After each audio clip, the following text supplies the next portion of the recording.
Well, hello everyone. Welcome to this afternoon as we are here in the UK to Kudos International's initial presentation on IFRS 18, presentation and disclosures in financial statements.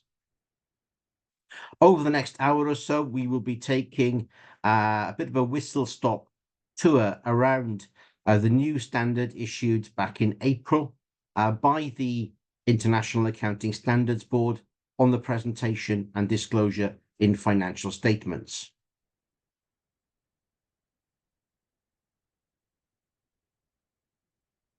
We will outline the new requirements of IFRS 18 and in particular how it will change financial reporting in respect especially of the income statement. Now, IFRS 18 does affect potentially everything in the financial statements, from the income statement through to the notes in the accounts. But in particular, they have an effect on the reporting of the income statement for reasons that will become apparent over the next 50 to 60 minutes. There are minor changes to the cash flow statement, and as a result of the issues surrounding aggregation and the grouping of matters, it is possible that statement of changes in equity will be affected, and in particular, the balance sheet, or as IFRS calls it, the statement of financial position. I will be referring through the course of this session mainly to the income statement, but the phrase income statement and profit and loss account is interchangeable in terms of today's presentation. We will not be touching on the note of the primary statement of other comprehensive income. But before we start, I am well aware that we have invited all of the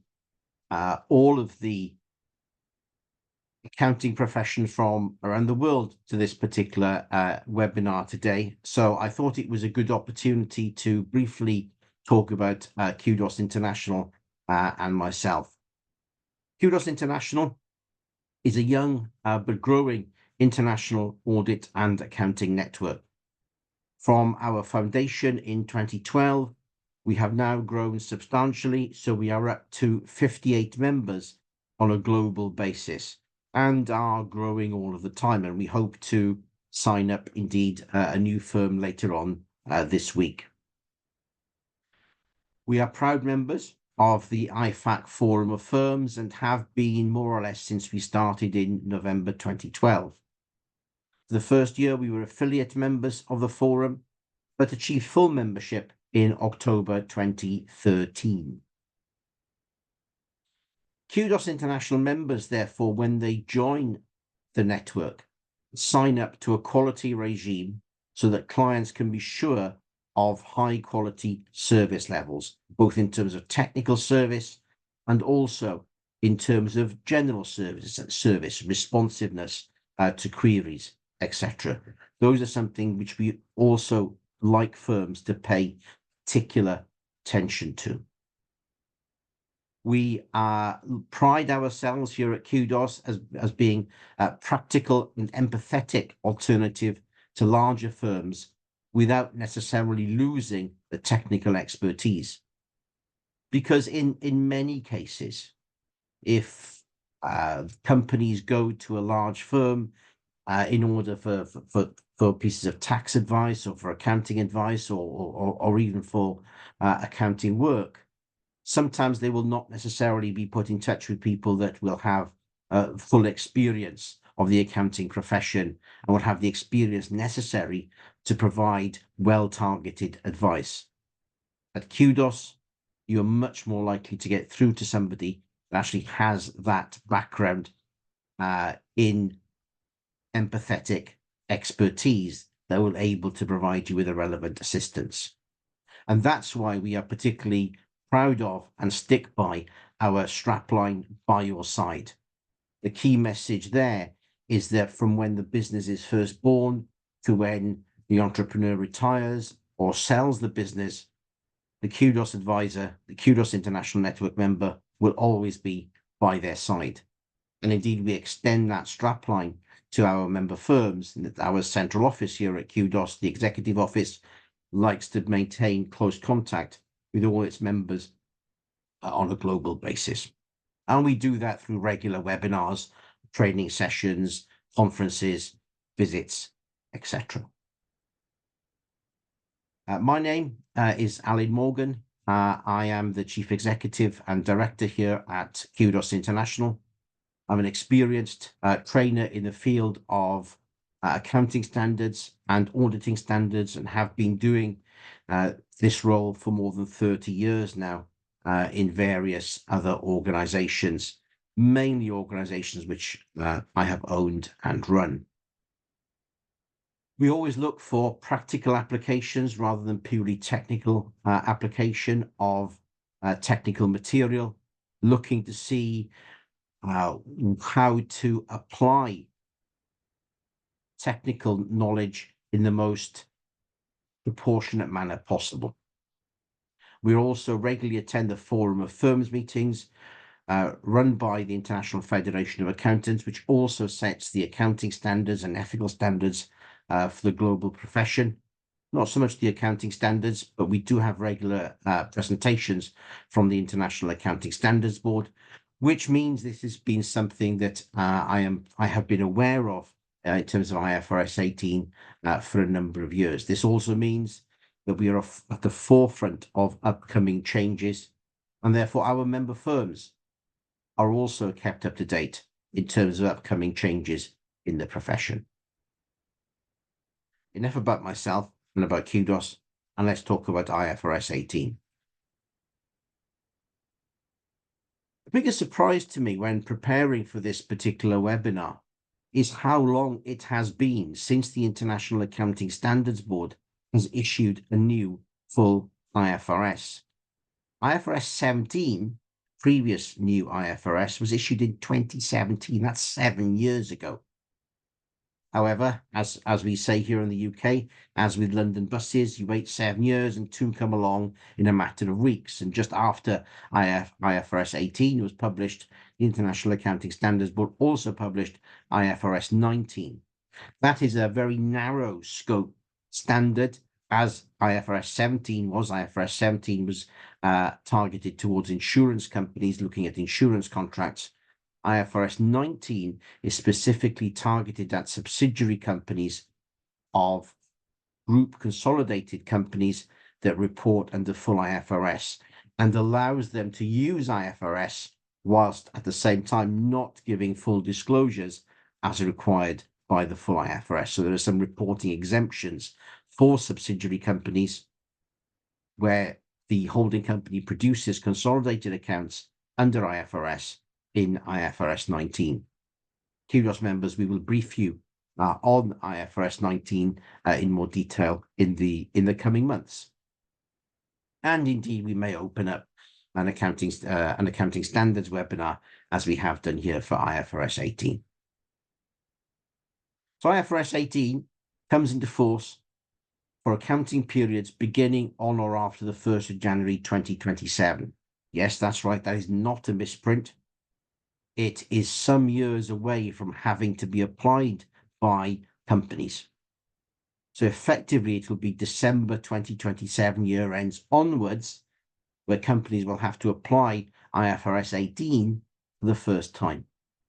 So it's some distance away. Nevertheless, it is important to cover this key IFRS now for a variety of reasons, which I will recap at the end of this particular session. But it's also important because early adoption is permitted of IFRS 18. However, it is important to remember that you can't, strictly speaking, cherry pick certain parts of IFRS 18 and say, I'm going to comply with those early, and I'm going to comply with the more difficult parts of IFRS 18 in 2027.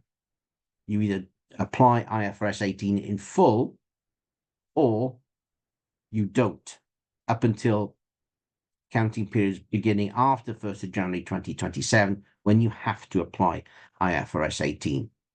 Nevertheless, despite me saying that, Of course, companies may voluntarily choose to disclose certain items within IFRS 18, and I'm particularly thinking about management-defined performance measures, which we'll come on to talk about later on. I will talk about early adoption in more detail at the end of the session, and whether or not firms will adopt early will, I suppose, depend upon whether additional information is needed from a company's accounting system in order to comply with IFRS 18.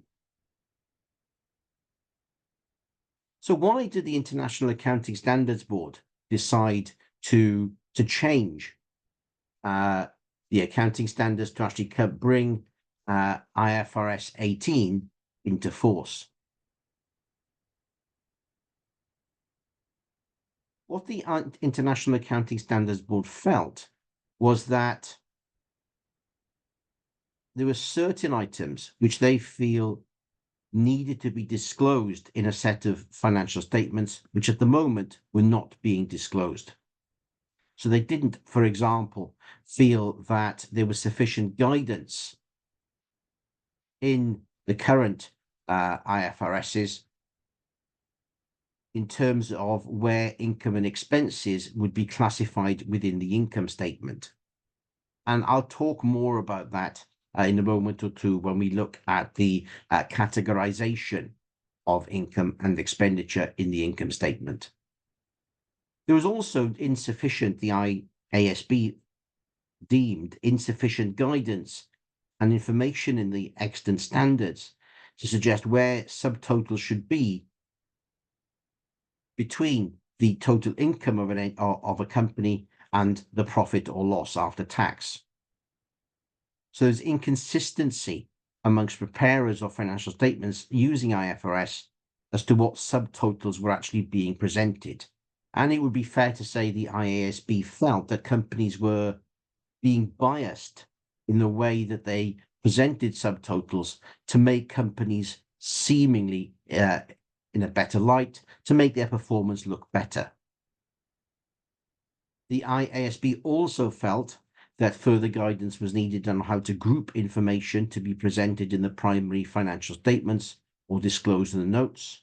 In other words, what totals need to be given, what are the lines that need to go into an income statement, what are the lines that need to go into a statement of financial position, and what analysis should be given in the notes to the accounts. So because of this lack of guidance in the existing standards, the International Accounting Standards Board felt that there were too many inconsistencies in the way that subtotals, items of income and expenditure were being classified, and also too many inconsistencies in what detailed information was actually being given in income statements and also in a balance sheet or rather statement of financial position. I think particularly in the case of grouping the financial information, I think it is very open to question as to whether or not IFRS 18 will succeed. There is a lot of scope for judgment as to how to group items in the income statement according to IFRS 18. Interpretations will vary across preparers, and many preparers will already be looking at ways to break, if you want, for want of a better phrase, IFRS 18. They will already be looking at where are the loopholes. How can we portray the company in a better light by slightly changing our interpretations of IFRS 18? However, as professional accountants, it is important for us to remember that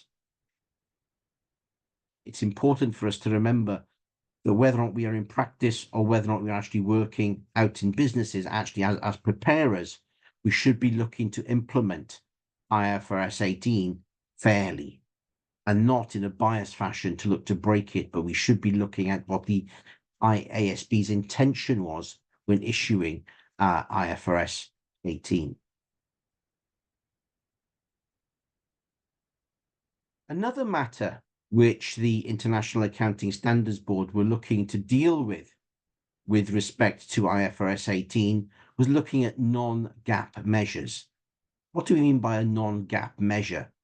Non-GAAP measure is something which companies tend to measure their financial performance by that isn't mentioned anywhere within generally accepted accounting principles, IFRS and IASs, I suppose.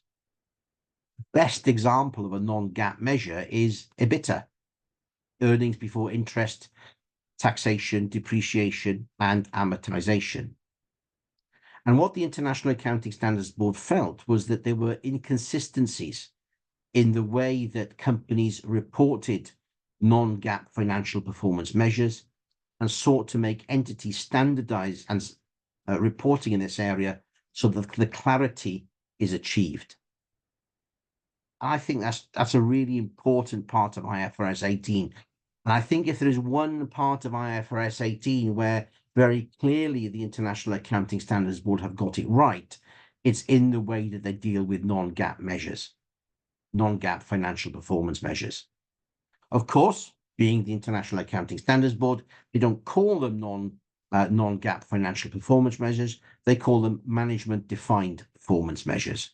And we'll come on to what MPMs are or how they should be disclosed in the notes to the accounts later on in this session. I think in particular, though, before I move on, just to re-emphasize the IASB's issue here, is that the way that companies reported EBITDA has been inconsistent in the past. Many companies remove other items from EBITDA, such as volatile figures, figures that are unusual, items of expenditure or income that perhaps are not expected to recur outside of the disclosed EBITDA calculation. A sort of disclosure of EBITDA that they might make in commentary to companies' financial statements or in other investor relations type releases they release to the stock exchange. When we talk about what is a management defined performance measure later on, particularly in terms of some exemptions that are contained within IFRS 18 that are important for us to remember.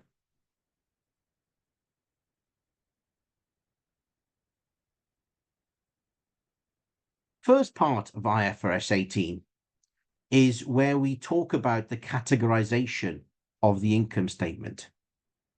And the three main categories for income and expenditure that companies now have to consider when disclosing their income statement.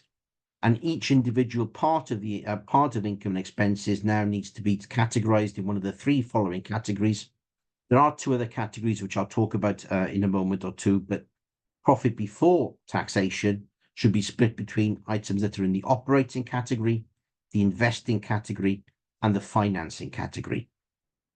However, as ever with with accounting standards, things are not as clear as perhaps might first be the case. So the operating category contains the main part of the entity's business. The transactions, the income and expenses that are the result of the main part of the entity's business, their main operations, I suppose. However, included within there should be all volatile items and all unusual items. So the concept of taking what many years ago would have been considered to be extraordinary items or exceptional items and put them lower down the income statement, that concept is gone and is certainly gone under IFRS 18.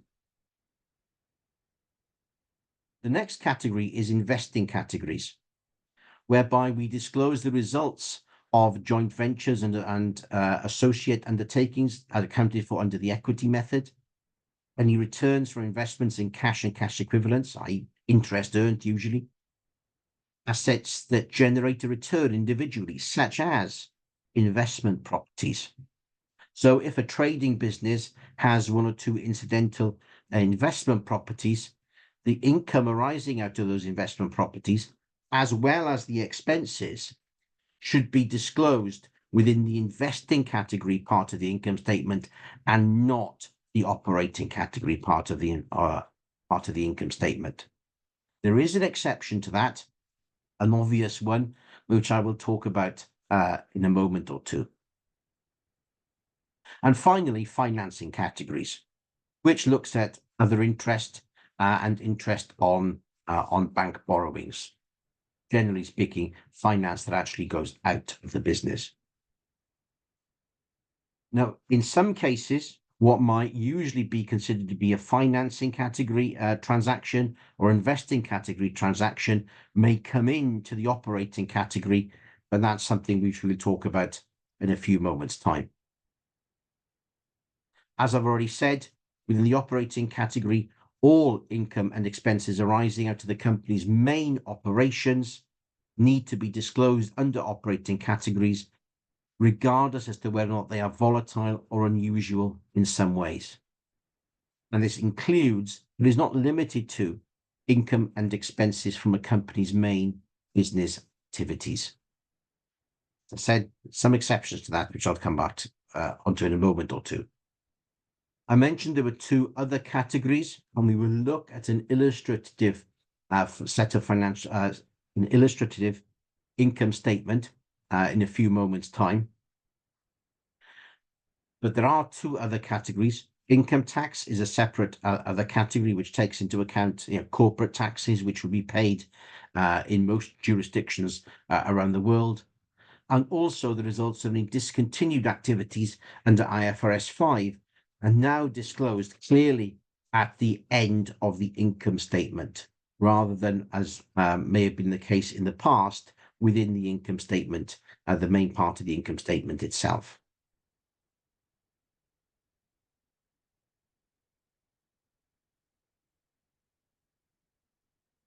Now we come on to some of the exceptions.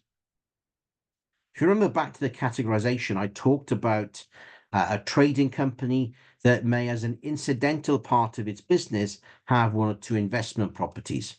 Perhaps they were properties that they previously used to trade out of. They now no longer trade out of those properties for various reasons and rent those properties out on a commercial basis. That then isn't normal plant property and equipment. That's now an investment property and needs to be revalued on an annual basis. That would be returns from investing activities. However, if the main part of that company's business is investment properties, then what would usually be contained within investing activities moves across into operating activities. So if you have a company whose main business is the rental of investment properties, then income and expenditure relating to those investment properties now go into operating activities rather than investing activities. So if the main activity of the business is investing in assets, IFRS 18 makes it clear that those items should be categorized differently. This requires an assessment. And in some cases, the two examples I've given of the incidental investment properties and the company whose only activity is the rental of properties, that's very, quite black and white. The distinction is clear. The investment property company, and that's all they do, is rent out investment properties. Results relating to that goes into operating activities. Results arising from investing activities, investment properties, where it's just a very small part of the business, goes in investing activities. There is clearly a shade of grey where maybe a larger proportion of the company's activities relate to investment properties, such as perhaps the position whereby a property development company that has accidentally gone into renting out properties on an investment property basis because no one will actually buy the properties that they've developed. What happens then? I think that's something that needs to be decided on by companies under IFRS 18 on a case-by-case basis. Of course, the other strange scenario here is what happens to a company that provides financing to customers, such as a bank, for example. Well, a bank, its interest received income and expenses in terms of interest payable on borrowings, which they've had to undertake in order to actually provide their customers with finance, a bank in that scenario, the interest income and interest expense goes into operating activities. But what happens to a car dealership that, as an incidental part of their business, provides finance to people buying cars? If it's an incidental part of their business, then that would still remain within financing activities. If, for example, there is a company and all they do is to provide car finance, the income from the interest that they receive, the expenses from the interest they paid, because that is their main part of their business, that goes into operating activities. If it's incidental, it goes into finance activities. That actually leads to an interesting issue, I think, in terms of a set of consolidated accounts. So if you look at a car company, a car dealership that sells cars, that's their main part of the business, and they've hived off the car finance business into a separate subsidiary. In the subsidiary's own accounts, the income and expenses relating to the financing aspect goes into operating. In the consolidated accounts, that will be part of financing. An interesting judgment call for that particular group. And I think that's something which some groups in particular may take their time to get their head around.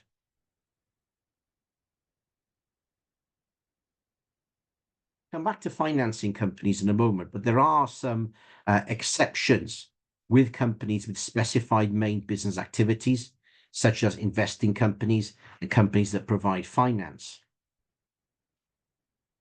Situations where you have equity method accounting for joint ventures and associated companies, or indeed subsidiaries that are not consolidated, the equity method one-line consolidation, as some people call it, that information is always covered in investing categories. Okay, that is not, even if it's an investment company under say IFRS 10, such income will always hit investing activities rather than operating activities. Income from cash and cash equivalents will always go into investing activities. And where you have a finance company, where you have a bank or a car finance company that has interest income and expenditure, that interest income and expenditure needs to be split between income and expenditure interest that relates to the main operating part of their business, and any particular interest expenditure that relates to an incidental part of their business. So let's say, for example, you have a finance company. Generally speaking, the day-to-day trading type of finance, the interest received and interest payable would go into operating activities. However, if you had a situation whereby such a company owned their property and borrowed money in order to purchase that property, that part of interest expenditure would actually be financing activity. So as you can see, it's not an easy decision always to actually decide whether or not something is an operating activity or it's an investing or a finance activity. And there will be shades of grey where areas of judgment are needed. Basically, financing and investing activities would usually be within those categories rather than operating, unless it's a type of company that deals in that on a day-to-day basis. Investment property companies, for example, investing companies, and also finance companies. But even as we've just seen finance companies, it's much harder sometimes to decide whether or not something will be operating or finance. How that all fits together is something which will become more apparent when we look at an example in a moment or two. Before we look at an example, I just want to highlight that IFRS 18 also insists that you have new income statement subtotals in two cases.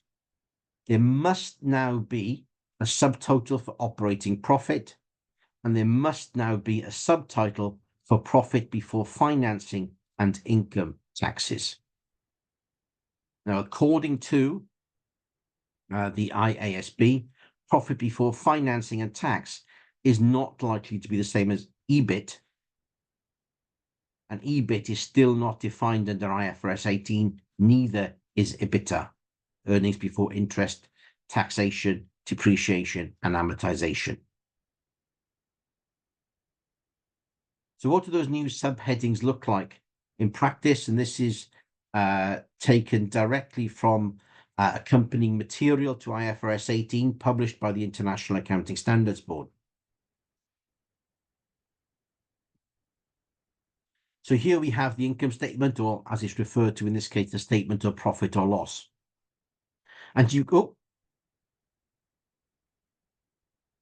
can see here the various, the analysis that this particular company has provided for revenue, cost of sales, gross profit, etc., arriving at the new required subtotal of operating profit. And basically anything above the operating profit or loss line, sadly, is operating activities. Then you have the investing activities, in this case, share of profit from associates and joint ventures and gains on disposals of associates and joint ventures. That gives rise to our profit before financing and income taxes. We then have our financing activities being disclosed, the incidental interest expenses on borrowings and lease liabilities and expenses on pension liabilities and provisions. That gives rise to our profit before income taxes. Then we have our income tax expense, profit from continuing operations, loss from discontinued operations. That's our final of the 5 headings, discontinued operations under IFRS 5. So that just puts some meat on the bones as to what an income statement would look like as an example under IFRS 18. And there are further examples within some of the accompanying material to IFRS 18 as well, but I felt this was the best example to share with you today. You will see here the aggregated amounts, and we will discuss aggregation later. This is the aggregation that this particular company felt was most appropriate under IFRS 18. We will talk about the use of the phrase other. Later on, it's something that the IASB are now discouraging under IFRS 18, and the amounts of other operating income and other operating expenses should be very small indeed. But we will look at that in more detail later on, and it is probably from the preparer's perspective and indeed from the auditor's perspective, potentially, the most difficult part of IFRS 18, I think, for reasons that will become clear later on. Okay, so let's move away from categorization of income and expenses now, and hopefully you've all had a good idea as to what IFRS 18 is all about there. And let's move on to management defined performance measures, MPMs. Why they are not MDPMs, I don't know. However, management defined performance measures are known within IFRS 18 as MPMs. MPMs are defined within IFRS 18 as being subtotals of income and expenses that are used and declared outside of the financial statements. They are used usually to communicate management to communicate management's view of an aspect of financial performance. And the classic example of this management defined performance measures, or as I spoke about earlier on, non-GAAP measures, financial performance measures, the classic example is EBITDA, earnings before interest, taxation, depreciation, and amortization. However, the International Accounting Standards Board were concerned over the abuse and use of unjustified EBITDA levels, where companies were putting adjustments through EBITDA in order to make earnings before interest, taxation, depreciation, and amortization look better than perhaps they actually were. So people would take out any items that were volatile, any items that could vaguely be described as being unusual. And if you like, describing ongoing EBITDA at a certain level. And making adjustments to EBITDA that perhaps that gave a false impression as to how a company was actually performing. And because very often these management defined performance measures, non-GAAP measures, accompanied financial statements in terms of chairman's statement, in terms of director statement, in terms of the integrated report, perhaps in terms of a strategic report.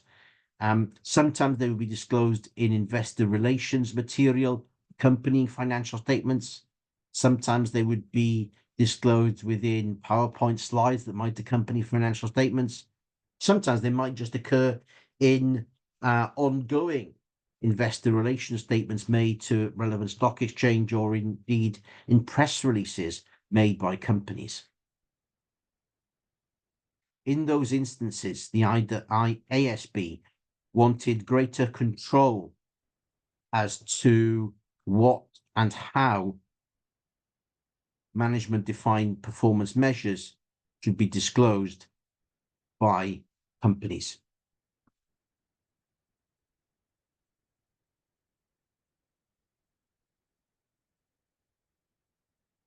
So to summarize in terms of MPM disclosures, the criteria of what is a management defined performance measure is that it would usually be a subtotal of income and expenditure.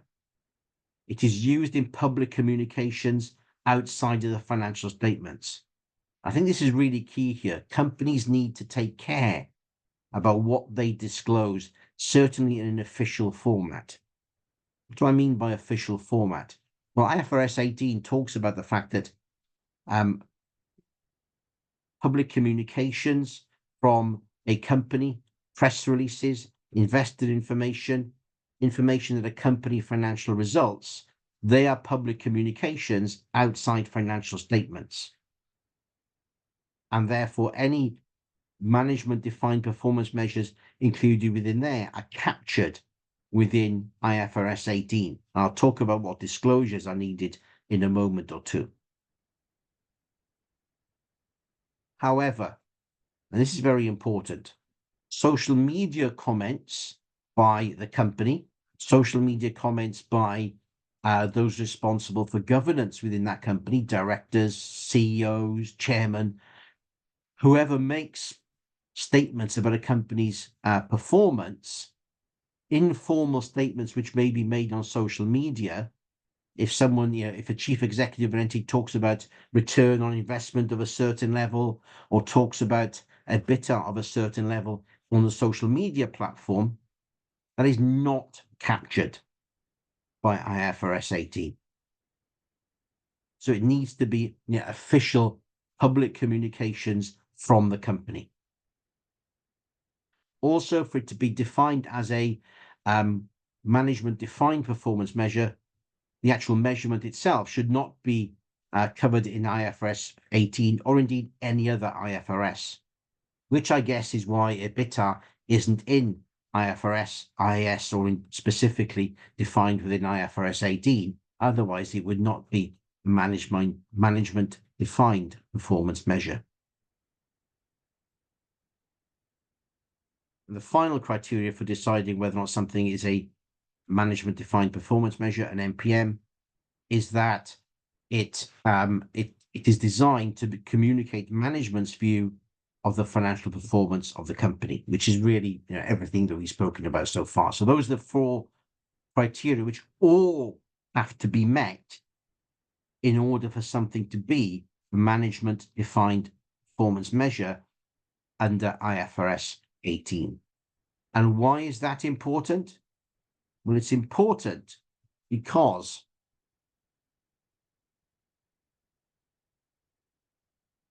IFRS 18 insists that where you have a management defined performance measure, there needs to be full disclosure.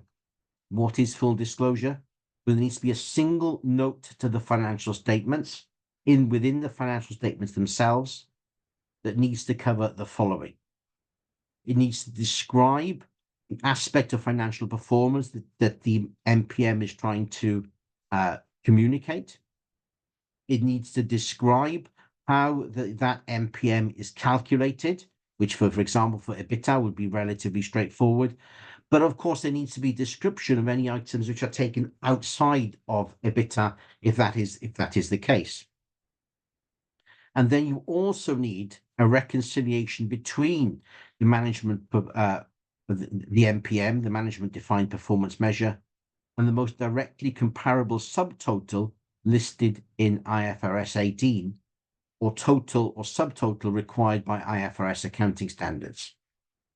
And in the case of EBITDA, I guess that would be operating profit. But then you would reconcile operating profit to EBITDA by taking out depreciation and any amortization, but also making it clear what other adjustments have taken place.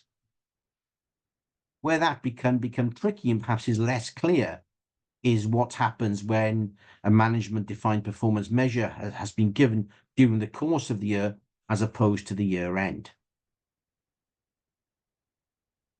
But that reconciliation is very important. And I guess each management defined performance measure would have its own reconciliation rather than some large unwieldy table. But it would be down to individual preparers, individual companies, as to how that reconciliation actually needs to be disclosed. You need to describe also how the company has determined the income tax effect, if any, on the MPM.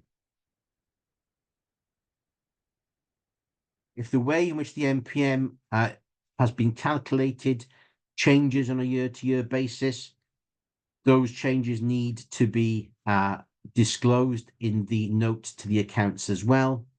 But as I've said on a number of occasions today, there's no EBITDA definition. The IASB hopes that more companies will use IFRS 18 subtotals in order to describe their financial performance.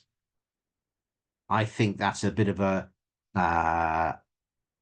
that's a hope rather than an expectation. And that's not something I would necessarily expect, because I think the concept of EBITDA and the way that some companies manipulate EBITDA to make themselves look better, to make themselves look as if they perform better than they have, is perhaps something that will continue to happen.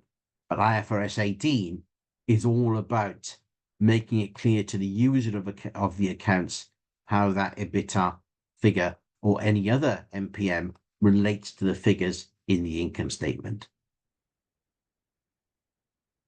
If you do have any questions, feel free to put them in the chat box. I've set today for everyone to be on mute because of the numbers involved.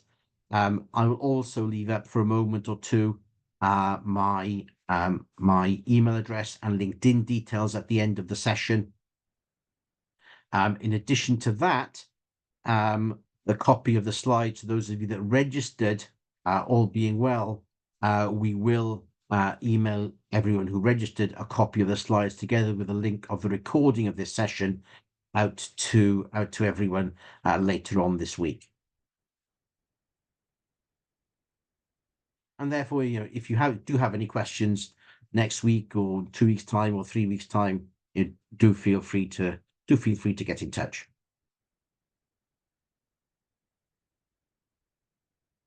Suppose the final key concept arising out of IFRS 18 that we need to cover today is the way in which companies group information.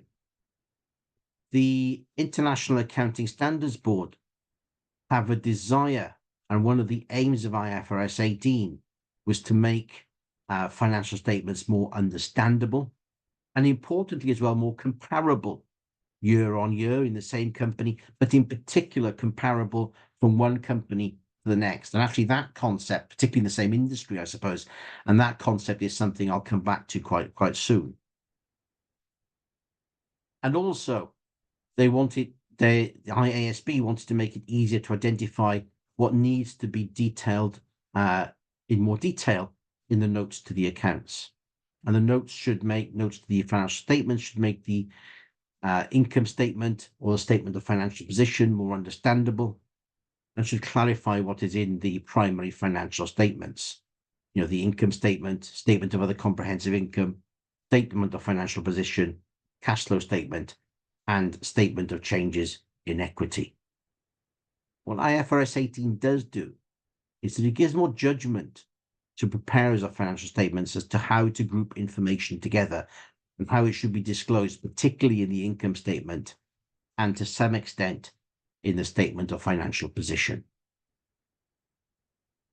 The key principles when it comes to grouping items together in the income statement and the statement of financial position in particular, are that items should be aggregated based on shared characteristics and disaggregated based on characteristics that are not shared. So similar costs would be bracketed together in the income statement, for example.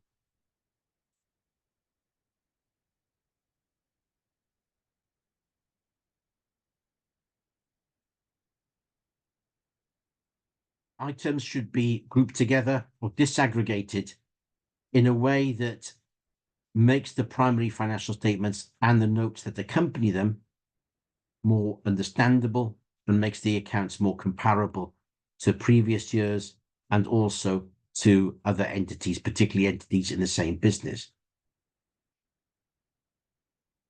And importantly, I think more fundamentally, the disaggregation of items should not obscure material information. That's really important. I think that's really the nub of what the IASB are trying to do here, is if there's any material information that users of the account should be aware of, companies should not try to hide that information by aggregating items together. And that's a really important principle. I'll come back onto comparability of companies in a similar industry in a moment or two. But again, taken from the IFRS 18 accompanying material, I thought it was useful for us to reflect on what the IASB think the roles of the primary financial statements and the notes should actually be. And this is where effectively IFRS 18 gives some level of interpretation to preparers of accounts to present the line items in the income statement and the statement of financial position in a way that is necessary for the financial statements to provide useful, structured summaries of the company's income, expenses, assets, liabilities, and equity. And if additional subtotals and line items are needed in those primary financial statements, in addition to what is outlined within IFRS 18 and previously would have been outlined in IAS 1, that those additional subtotals and line items should be implemented by the company. And if there are any items which are material, they need to be disclosed in the primary financial statements or the notes to the accounts.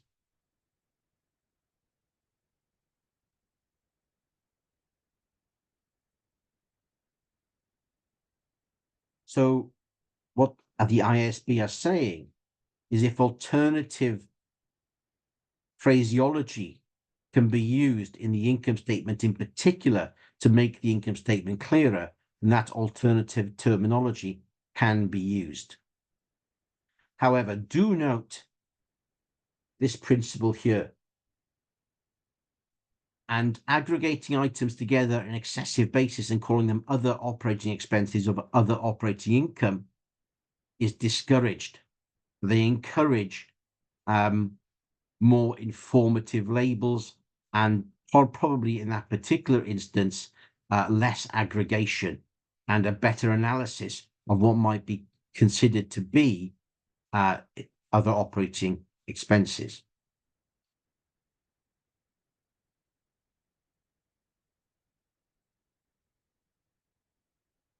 Further operating expenses, the way that is disclosed, IFRS 18 will cause changes. It encourages less use of the phrase other and encourages disclosure of expenses by nature. By nature, meaning things such as depreciation, amortization, employee benefits, impairment losses and reversals, and write-downs. But there is some element of judgment, as I've said in that second bullet point there, as to what to analyze in the income statement and the notes to the accounts. And what IFRS 18 and the commentary goes on to say is that in terms of that judgment, entities should be aware of what other companies in the same industry are doing and how they disclose items in the income statement. Now that is a little bit difficult, and this is the item, I suppose, within IFRS 18, which may prevent companies adopting early. Because if they can't see what other companies in the same industry are doing in the income statement in order to comply with IFRS 18, they may be shy of moving over to IFRS 18 early. Topic we will probably come back on to later on.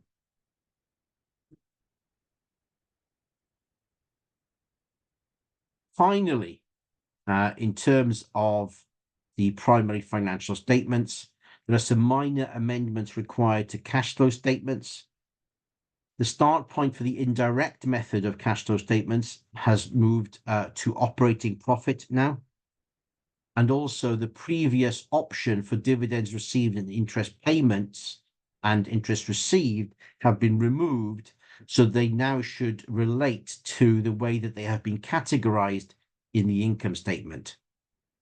So interest paid, for example, would be financing activities now if it was incidental to the business, whereas before it could be within financing activities, or it could be at the top of the cash flow statement. It now has to be within financing activities.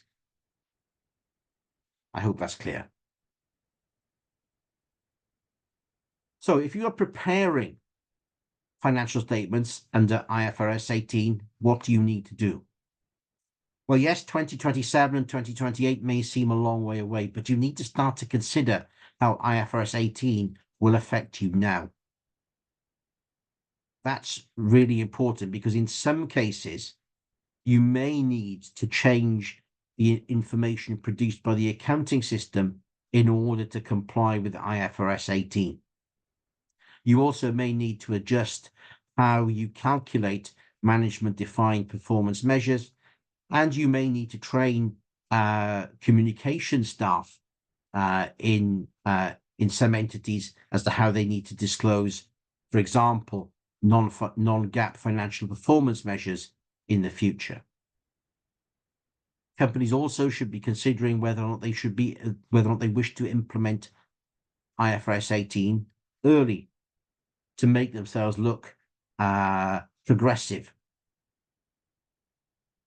Capital markets do like, and indeed lenders do like, early implementation of best practice. They do like early implementation of accounting standards because it gives them additional comfort that that reporting company knows what they're doing in terms of financial statements.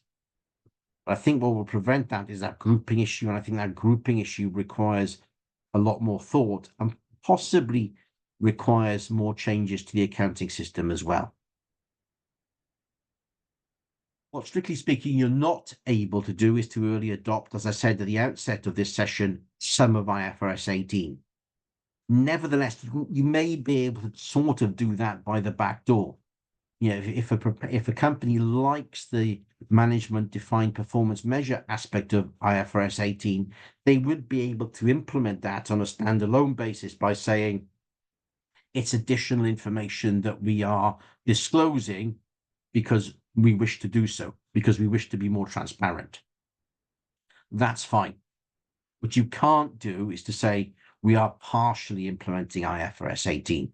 So you have to be very careful how that how you might approach that partial implementation of IFRS 18 by the back door. Just avoid references to IFRS 18. And that maybe have some sort of reconciliation note as to how you recognize non-GAAP financial performance measures.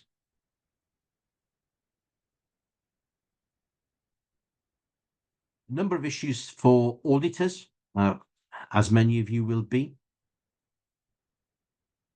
I think it's important to become aware of IFRS 18 at an early stage so that you can advise clients accordingly. It's a very subjective area, particularly in terms of grouping items in the income statement and the statement of financial position, and early discussions with clients about how they're going to implement IFRS 18 and what sort of groupings they may use in the future will probably be sensible. And, time goes quickly. It will be 2027 before we know it. In particular, for auditors, I think there are challenges in terms of management defined performance measures, non-GAAP measures, needing to be reconciled. I think the challenge there is to make sure that you have audit procedures that make sure that all relevant management defined performance measures are actually covered in the notes to the accounts. And also when it comes to the aggregation, the grouping issues, that a fair representation and a fair implementation of IFRS 18 has been achieved.